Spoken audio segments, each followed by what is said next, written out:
Painel, com o professor Marco Aurélio. Professor Marco Aurélio Freire está conosco. Professor, vamos então. 60% dos produtos, mais ou menos, né? Dos produtos exportados pelo Brasil estão no foco, vão ser taxados. Mas cerca de 40% ficaram de fora. Vamos entender então por que ficaram de fora, quais estão incluídos aí no tarifaço e quais os efeitos que a gente pode esperar para a economia brasileira e as repercussões para a política. Bom dia, professor. Bom dia, Vitor. Bom dia, Renata. Bom dia aos ouvintes do Manhã Cidade. Realmente, o tarifaço saiu, né? Assim como prometido por Trump ali alguns dias atrás. Ele realmente fez o decreto de taxação do Brasil, o famoso tarifaço de Trump, e realmente vai taxar nossos produtos em 50%. Essa é a notícia de uma forma geral. Mas, no mesmo decreto, o presidente norte-americano foi lá e retirou vários produtos, tipos de produtos, né? Algo em torno de 694, praticamente 700 tipos de produtos da balança comercial estão fora, né, do tarifaço e vão continuar com a taxação, assim, com o comércio de sempre, né, sem taxa, como ele sempre foi. O ponto é o seguinte: que produtos saíram, né, desse tarifaço do Trump? Petróleo, nós enviamos muito petróleo bruto para lá, né, para ser refinado, por exemplo. Também aço. Aço, sim, é importante, é uma pauta.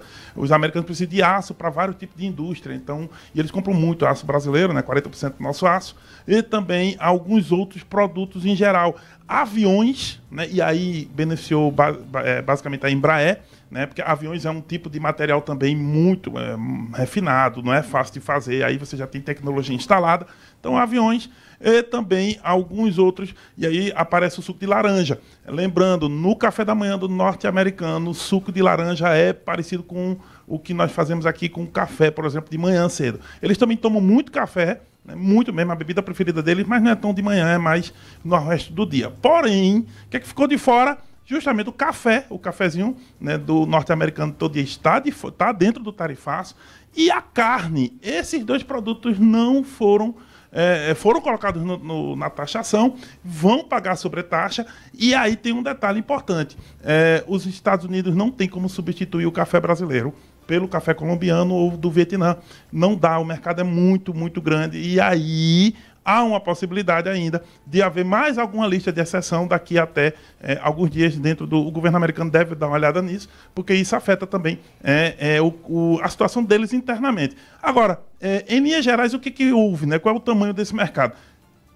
40% dos produtos ficaram de fora, e aí é o seguinte: nossa pauta com eles é 11% das nossas exportações, né, com os Estados Unidos. Quando eles tiraram aí quase 40%, significa que o que está taxado é 7% mais ou menos de todas as nossas exportações. Tem um abalo? Tem um abalo, mas não é a catástrofe que se estava desenhando.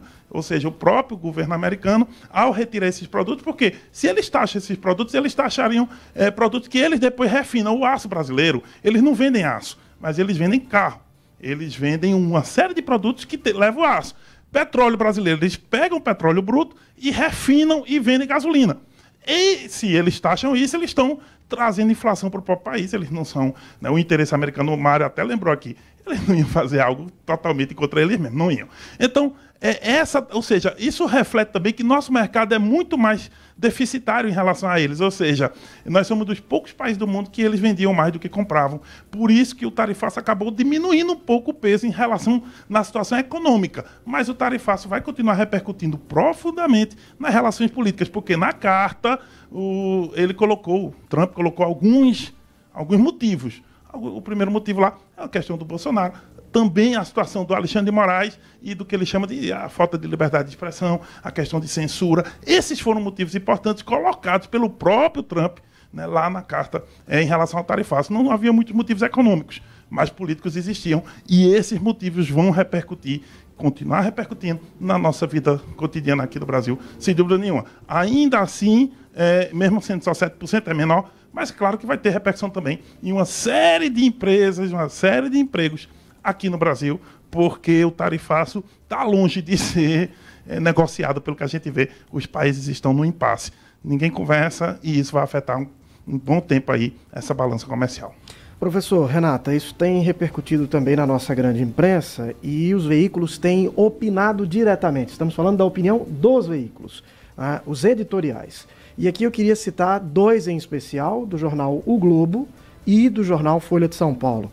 O do jornal O Globo foi publicado ontem à noite e diz o seguinte: Brasil precisa reagir com sobriedade diante do tarifaço. Mas continua. Motivada por Bolsonaro e Big Techs, a ação do Trump é injustificável, mas busca de solução exige serenidade. É a opinião do jornal O Globo, que passa diretamente pelos proprietários. Sim. Assim também como o jornal Folha de São Paulo, que publicou agora editorial sobre o assunto, e aqui muito mais duro com relação à família do ex-presidente Bolsonaro, especialmente o deputado federal Eduardo Bolsonaro. O título é Eduardo Bolsonaro, inimigo do Brasil. É o título do editorial do jornal, que acrescenta: deputado eleito por São Paulo faz de tudo para defender própria família sem se importar com interesses nacionais. Uma crise complexa dessa envergadura não tem um único culpado, mas ninguém está mais associado a ela do que o filho do ex-presidente. E ele mesmo falou em vídeo, né, que na verdade está pedindo para que tenha mesmo. Existe um grupo de senadores, eu não sei se eles já voltaram, mas estavam lá em busca de diálogo, interlocução com o governo americano, e disse o Eduardo Bolsonaro que trabalhava para que eles não encontrassem espaço de diálogo. E aí os senadores esconderam a agenda para evitar que o Eduardo Bolsonaro descobrisse a agenda. Eles conversavam também com os dois lados, né, democratas e republicanos, e conversaram também com muitos empresários. Talvez por isso o governo americano não estava aberto a muita negociação, mas internamente é claro que eles atendem a agendas internas lá de empresários, enfim. E isso também pode ter facilitado. Na hora que eles fizeram as contas, viram que parte do comércio taxar todo o comércio não seria inteligente. O chanceler conseguiu, né, professor? O chanceler Mauro Vieira conseguiu o encontro com o Marco Rubio, que é o secretário de Estado. Que aí é o segundo homem de Trump ali, depois do vice. O que disse o Mauro Vieira é que nesse encontro conversou com o Marco Rubio falando sobre diálogo, sobre negociação, comércio, mas que o Brasil poderia negociar todos esses aspectos. O único aspecto que não estaria em negociação era a soberania nacional. E que, ele teria ouvido os americanos, volta ao Brasil e vai conversar assim que chegar com o presidente Lula para dizer o que ouviu do Marco Rubio. Além disso, tem ainda a questão da Lei Magnitsky, né? Gente, Lei Magnitsky, está entrando no noticiário esse nome e tal, enfim, é uma lei relativamente antiga, feita pelos americanos, para punir pessoas ligadas à tortura, também a ditaduras, enfim. Eles usaram muito essas leis contra ditadores, contra países realmente não democráticos. Mas ela foi usada contra o Xandão. E aí a pergunta que não quer calar é: e agora, Xandão? Né? O que muda na vida dele? O que muda na vida dele? Bem, a lei tem um alcance importante. Ela pode impedir que empresas dos Estados Unidos transacionem financeiramente com pessoas ou outras empresas que sejam punidas. E aí a extensão é a seguinte: atinge cartões de crédito, atinge bancos, atinge esse movimento financeiro. Como já se sabe que o ministro do STF não tem bem nos Estados Unidos, eles não vão ser congelados porque eles não existem lá. Mas bandeiras de cartão de crédito, transações financeiras podem ser afetadas, né, dentro desse cenário que a lei abrange. E isso é uma consequência da Lei Magnitsky. A questão é a seguinte: a Lei Magnitsky ela tem digamos assim, cópias, de certo modo, grosso modo de dizer, ela também é replicada em vários países do mundo. Canadá, União Europeia, por exemplo, Japão. E o que se espera é o seguinte: toda vez que os Estados Unidos usaram a Lei Magnitsky na sua história, os outros países acompanharam. O que nós estamos observando agora é que, muito provavelmente, os Estados Unidos estão só nessa. Só eles vão sancionar o Xandão, o Alexandre de Moraes. Provavelmente o Canadá não acompanha, isso é certeza, mas a União Europeia dificilmente acompanhará os Estados Unidos. O que quer dizer que o alcance da lei também diminui um pouco. Porque, por exemplo, o ministro Alexandre de Moraes vai poder ir para uma Europa, por exemplo, e usar lá, enfim, bandeiras de cartão de crédito que não estejam ligadas aos Estados Unidos. Ele vai conseguir. Enfim, a vida financeira dele não está completamente afetada porque dificilmente essa posição americana vai ser acompanhada por outros países, como eles fizeram das outras vezes. E que países são esses? União Europeia, né, que é um conjunto de países importantes, e o próprio Canadá, por exemplo, Austrália, Japão, dificilmente acompanharão a medida dos Estados Unidos. Consequentemente, é uma medida ali do governo Trump, e o que eu estou vendo é que, internacionalmente, mesmo aliados dos Estados Unidos, estão olhando para isso com lupa. né, e vendo qual disposição de Trump para interferir em países de qualquer lugar. Eu acho que esse é um ponto importante para a gente acompanhar. Se eles fizerem também uma punição ao Xandão, ponto para Trump. Se não fizerem, de certo modo, ponto para Xandão nessa briga, mas a conferir. O ministro recebeu a solidariedade dos colegas, né?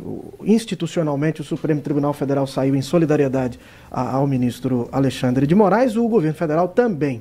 E existe a possibilidade da Advocacia Geral da União entrar na Justiça Internacional contra essa decisão que atinge o ministro.